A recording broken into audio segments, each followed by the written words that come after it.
सगळ्यांनी बूम लावले.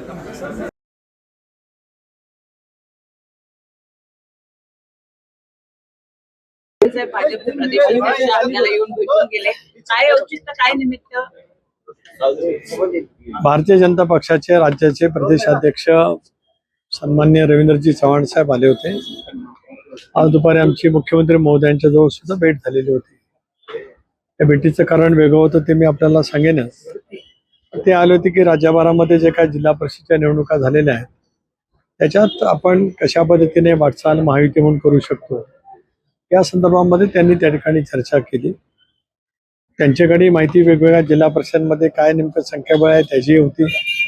माझ्याकडे सुद्धा राष्ट्रवादी काँग्रेस पक्षाचा प्रदेशाध्यक्ष म्हणून माझ्याकडे सुद्धा माहिती त्या संदर्भातली आहे. या बाबतीमध्ये भारतीय जनता पक्षाला नेमकं काय वाटतं, राष्ट्रवादी काँग्रेस पक्षाची भूमिका काय आहे, शिवसेनेची सुद्धा भूमिका काय आहे याचीच आम्ही चर्चा त्या ठिकाणी केली आणि मग या संदर्भातला निर्णय एकत्रितपणाने लवकरात लवकर कसा करता येईल या दृष्टिकोनातून आम्ही त्या ठिकाणी चर्चा केली.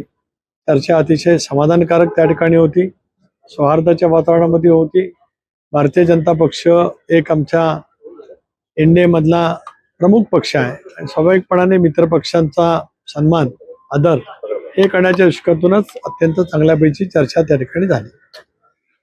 आजच्या या जी उशिरा बैठक झाली त्याच्यामध्ये प्रामुख्याने काही आमदारांमध्ये देखील नाराजी व्यक्त करण्यात आली अशा पद्धतीची माहिती होती. खास करून विलीनीकरणाच्या अनुषंगाने नाही, त्याबद्दल कुठली चर्चा त्या ठिकाणी झाली नाही. या सगळ्या कल्पकल्पित बातम्या त्या ठिकाणी आहेत.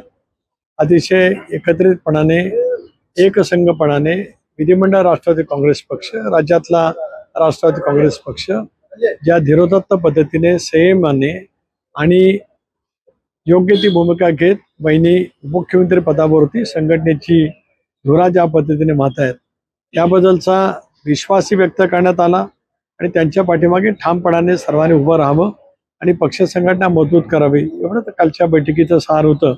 याचा वृत्तांत मी त्या ठिकाणी दिला.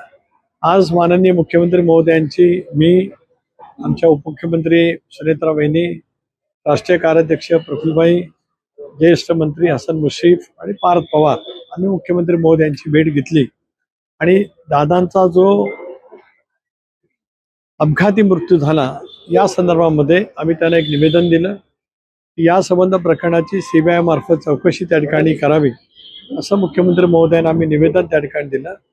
मुख्यमंत्र्यांनी आम्हाला आश्वस्त केलं की उद्या केंद्रीय गृहमंत्र्यांच्याकडे राज्य सरकारच्याकडनं या संदर्भामध्ये पत्रव्यवहार केला जाईल आणि ही सगळी चौकशी राष्ट्रवादी काँग्रेस पक्ष सीबीआयच्या मार्फत जी काय करू इच्छित आहे त्या संदर्भात त्यांच्याकडनं मुख्यमंत्री या नात्याने पावलं उचलली जाणार आहे. तर एक चर्चा अशी आहे की सीबीआय पेक्षा सुद्धा की त्यांच्याशी संबंधित जे यंत्रणा आहे कारण हवाई उड्डाण संबंधित त्या यंत्रणेला प्रामुख्याने चौकशी केली पाहिजे. प्रसंगी जगभरामध्ये जे काही बेस्ट ऑफ बेस्ट कंपनी आहेत या संदर्भात त्यांची मदत घ्यावी असं काही आपण सजेशन दिलं. एक तर नक्कीच आहे, वारंवार आम्ही या बाबतीमध्ये बोलत आलो.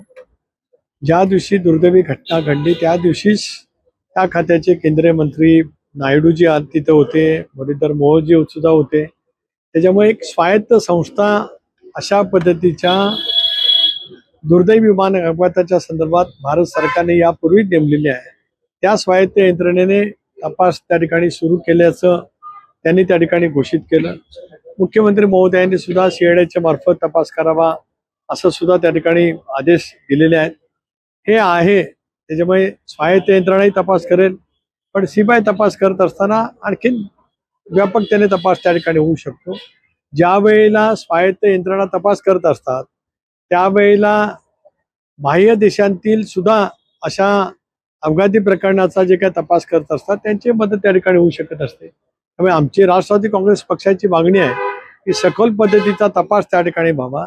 या संदर्भामध्ये जे जे काही मुद्दे उपस्थित होतात त्या मुद्द्यासह तपास त्या ठिकाणी केला जावा आणि हा तपासाचा निष्कर्ष लवकरात लवकर राज्यातल्या नव्हे तर देशाच्या जनतेसमोर आणावा ही राष्ट्रवादी काँग्रेस पक्षाची प्रामुख्याने भूमिका होती. म्हणूनच उपमुख्यमंत्री म्हणून वहिनी प्रफुल्लभाई, मी स्वतः प्रदेशाध्यक्ष म्हणून मुश्रीफजी आणि पार्थ आम्ही आज मुख्यमंत्री महोदयांशी भेट घेतली आणि प्रदीर्घ चर्चा त्या ठिकाणी. साहेब, तुम्ही अनेक वर्ष कॅबिनेट मंत्री होतात.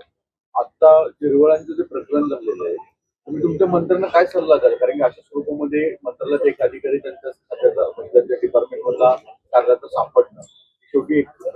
तर बाब आहेच आहे, पण त्या मंत्र्यांची त्या शासनाची किंवा पक्षाची सगळ्यांची प्रतिमा मलिन करणारी गोष्ट आहे. हे प्रतिमा निश्चित मलिन होते. त्याच्यामुळे आपल्या कार्यालयामध्ये नेमला जाणारा स्टाफ हा सुद्धा चिकित्सा करूनच त्या ठिकाणी नेमला जावा.